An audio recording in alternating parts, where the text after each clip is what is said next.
నిర్మలం యస్య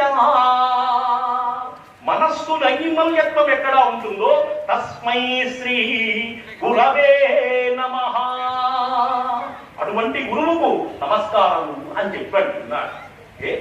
సీతారామాంజనేయ సంవాదం పెద్దలు కాస్త ప్రకృత్య దాంట్లో చెబుతుంటారు.